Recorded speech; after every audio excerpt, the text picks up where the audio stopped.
Just in 2022, China agreed to give the U.S. access to the audit information of listed Chinese companies in the U.S.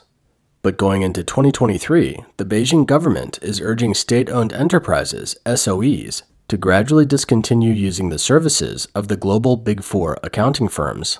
On February 22nd, Bloomberg reported that the Chinese Ministry of Finance and other government agencies had been providing guidance to some SOEs, urging them not to renew their contracts with Deloitte, Ernst & Young, KPMG, and PricewaterhouseCoopers, PwC, when they expire.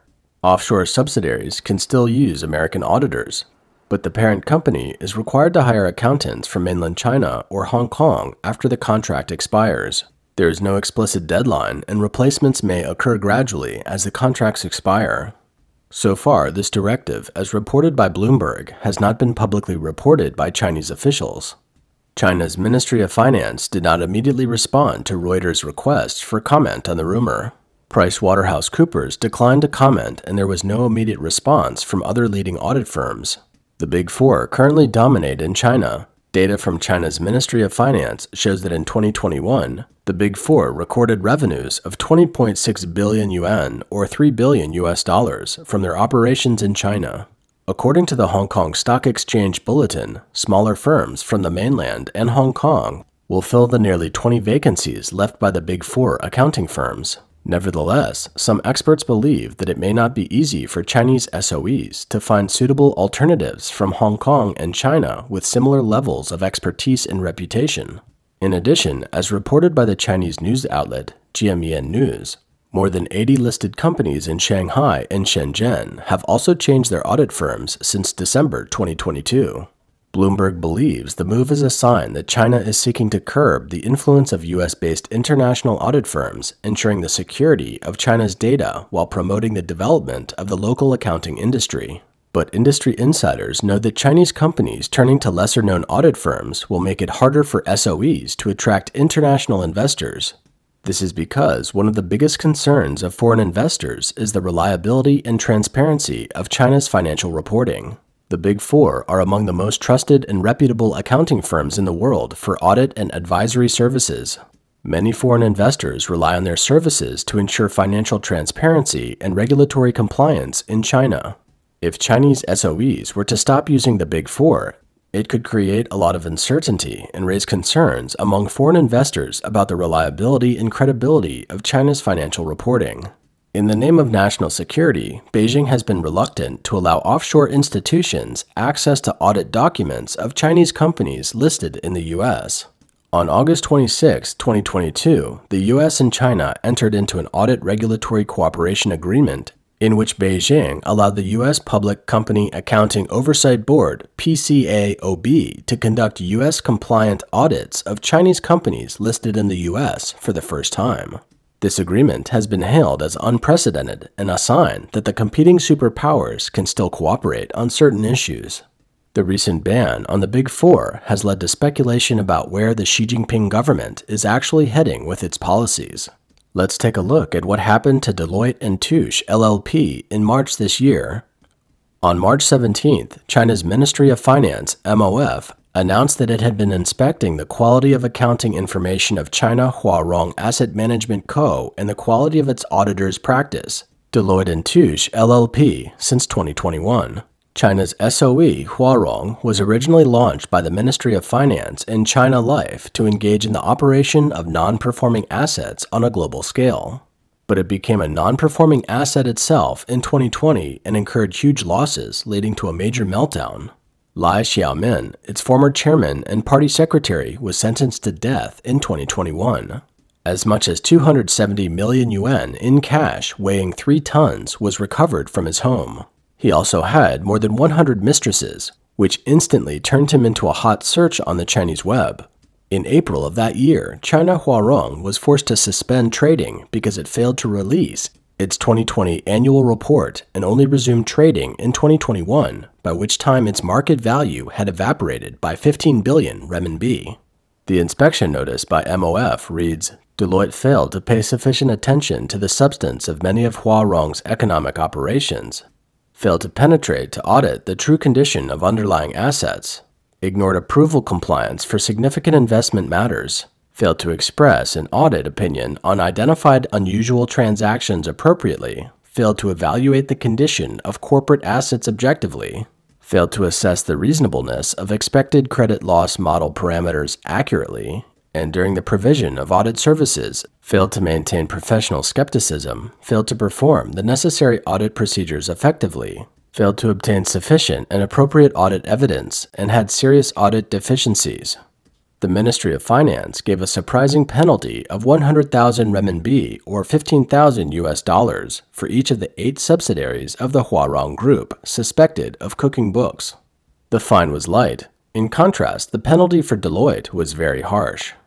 Its Beijing branch was closed for 3 months and its business income plus fines were confiscated for a total of 210 million yuan, or $30.5 million. Deloitte employs 20,000 professionals in 30 cities in China. Deloitte reacted quickly, issuing a statement expressing dissatisfaction with the penalty. The statement said, "We have fully cooperated with the Ministry of Finance's inspection. We respect and accept the Ministry of Finance's decision to impose a penalty."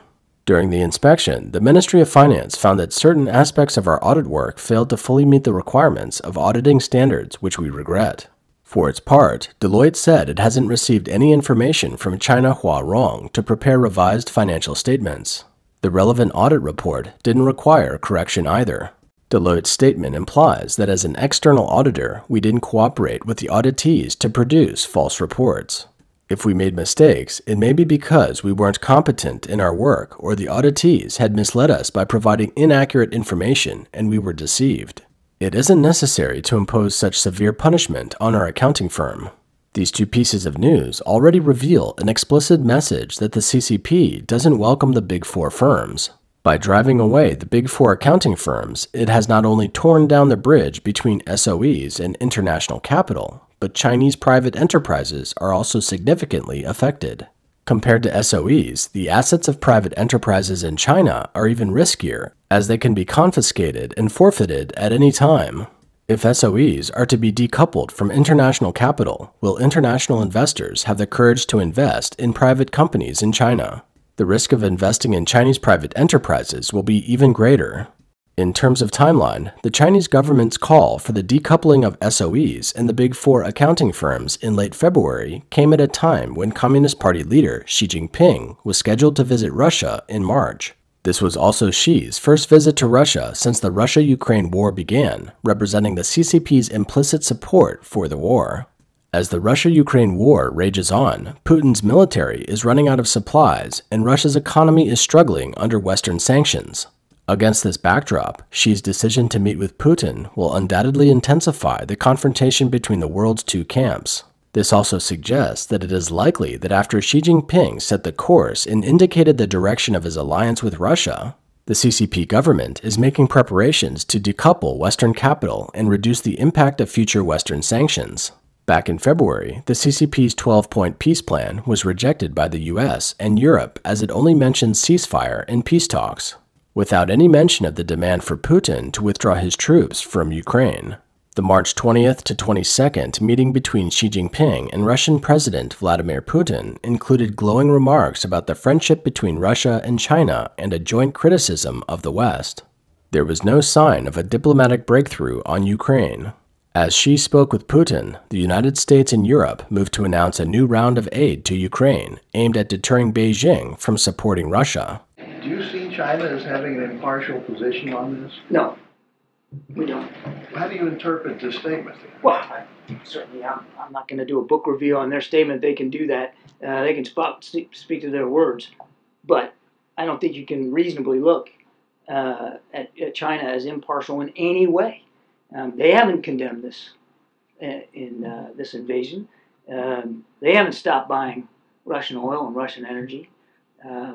President Xi saw fit to fly all the way to Moscow, hasn't talked once to President Zelensky, hasn't visited Ukraine, hasn't bothered. I would note that the 2 sides just said, quote, "The purposes and principles of the UN Charter must be observed, and international law must be respected."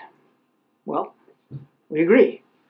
Following the UN Charter would mean that Russia should withdraw from all the territory inside Ukraine. The territory of another member state of the UN. These are two countries that are growing closer together, that see in each other useful purposes for pushing back, as I said yesterday, for chafing and bristling at a rules-based order around the world. They want to change the rules of that game. In fact, they would love nothing better, both countries, to see the rest of the world play by their rules. We observed that the Biden administration is hoping for an economic recovery in China to ease supply and demand tensions and to mitigate inflation that has slowed down the United States. At one point, Xi wanted to improve U.S.-China relations after his first in-person meeting with President Joe Biden in Bali last November. Unfortunately, a small and unexpected incident in February, a Chinese communist balloon intruding into U.S. airspace, derailed the big push to improve U.S.-China relations. China's new premier, Li Qiang, is currently under the most pressure among the Communist Party's top brass, as his main job is to fix the country's economy. The Treasury Department of the Ministry of Finance released the January-February public budget revenues and expenditures ahead of Xi's trip. These figures are shockingly dismal. Let's compare the data for the same period of January to February 2022. Public revenue, which mainly consists of taxes and public charges, increased by 10.5% year-on-year in January to February 2022, while in 2023 it fell by 1.2% year-on-year. All public expenditures increased by 7% year-on-year. That means the government is getting less revenue, spending more, and running a bigger deficit. A China expert said, among the various tax categories, there are a few that have fallen by more than 30%. Namely, vehicle purchase tax fell 32.8%. It was down 14.3% year-on-year in 2022. It suggests that auto sales continue to shrink, and the first thing people cut is big, durable consumer goods after their spending power decreases. Vehicles aren't essential to life, and its falling sales are a strong sign of shrinking consumption. Stamp duty on securities transactions fell by 61.8%, indicating inactive securities trading and low investment interest. Stamp duty on securities transactions actually increased by 10.7% during the same period in 2022. A few other numbers to note are tariffs fell 27% year-over-year, indicating a contraction in the volume of import and export trade. Domestic consumption taxes fell 18.4% year-over-year, indicating a general contraction in consumption. And resource taxes fell 11.6% year-over-year, which implies weakening demand for resources and a slowdown in the industry as a whole. In short, the obvious reduction of each tax revenue means that several major drivers such as foreign trade, investment, and domestic consumption are weakening. It's a very rare signal. And in reality, many Chinese have long felt the chill of the economy in 2023. Guys, it's hard to find a job this year. In this job market square, there aren't many recruiters. The job offers about a monthly salary of 4,000 yuan, not including food and accommodation. It's hard now. You can see that there are no job recruiters at the booths. What can we do this year? A monthly salary of more than 4,000 yuan. After renting a place to live and eat, there's no money left. Alas, if you have good jobs there, please let us know. Now, every day, I am looking for work. I am constantly looking.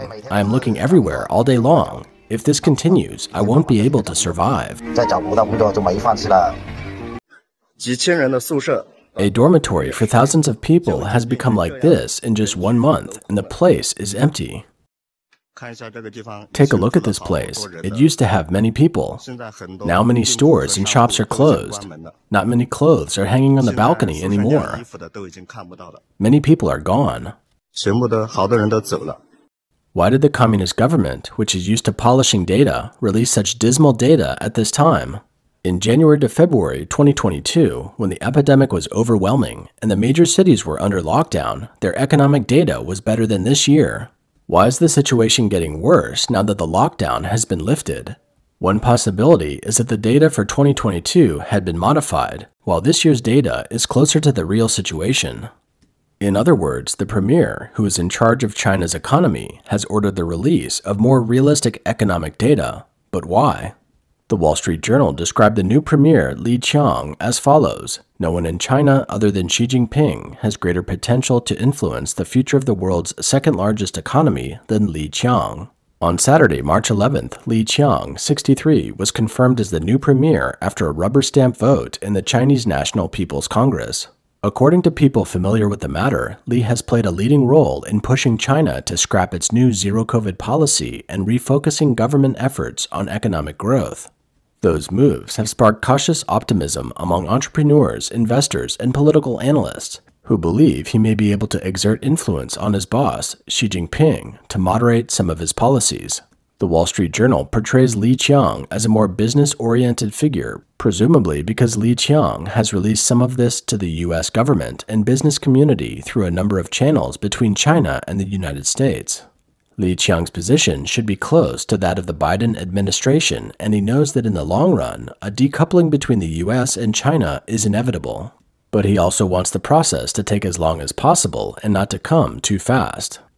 Many large foreign companies are pulling out of China at the moment. For example, in April 2021, Walmart, the world's largest food retailer, closed 6 stores in mainland China within a month, after it had already closed at least 16 stores in 2019 and 7 in 2020. And a number of leading international companies, including Apple, Microsoft, Google, Dell, and Hewlett-Packard, are also moving production lines out of China. On March 21st, Reuters reported that 5 people familiar with the matter said U.S. fund giant Vanguard would exit China's $3.92 trillion fund market altogether. Vanguard, which manages $7.1 trillion in assets globally, owns 49% of the joint venture controlled by Ant Financial.